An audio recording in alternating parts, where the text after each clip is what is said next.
So मलाई चाहिँ यहाँ पुहिनी भन्ने मेट्रो लिङ्कमा छोडिदियो, जुन एयरपोर्ट लिङ्क बसले चाहिँ तपाईँलाई यदि तपाईँ सिबिडी जाँदै हुनुहुन्छ भने यहाँ छोड्दो रहेछ। अब यहाँबाट म लिँदैछु, त्यो मेट्रो लिङ्कले मलाई मेरो अर्को स्टेसनसम्म छोड्छ अनि त्यसपछि त्यहाँबाट फेरि अर्को लिङ्क लिएर चाहिँ बल्ल म पुग्छु मेरो होस्टेल। यो चाहिँ ट्रेन लिङ्क रहेछ, मेट्रो लिङ्क होइन रहेछ, ट्रेन लिङ्क रहेछ। र ट्राभल गर्दै जाँदाखेरि चाहिँ कुराहरू इजी हुन्छ यदि मोस्टली इङ्ग्लिसमा छ भने केही पनि कुराहरू चाहिँ, अनि सोध्दै जाँदाखेरि थिङ्स मेक्स मोर इजियर हुन्छ नि त्यस्तो हुन्छ। सो अब अहिले चाहिँ म रेड लिङ्क लिएर जाँदैछु मेरो आफ्नो डेस्टिनेसनतर्फ, जुन चाहिँ हो न्यू मार्केट। सो यहाँ चाहिँ म्याप छ, सो न्यू मार्केट जान्छु। न्यू मार्केटबाट फेरि मलाई चेन्ज गरेर अर्को ठाउँ जानुपर्छ। सो त्यहाँ पनि सोध्छु, त्यहाँ पनि त्यसरी ट्राभल गर्छु।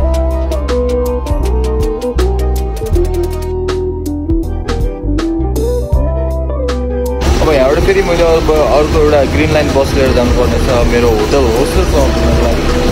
र यो चाहिँ सायद यहाँको सिबिडी सेन्ट्रल बिजनेस डिस्ट्रिक्ट त्यस्तै केही होला। सो आम टेकिङ अनदर बस। होस्टेलमा पुग्छु, आम सो टायर्ड, र गएर चाहिँ सुत्नुपर्छ। आज कतै जाने स्थितिमा चाहिँ छैन म। 16 घन्टाको फ्लाइट पछि म चाहिँ मेरो ग्रिन लाइन वेट गर्दैछु। So C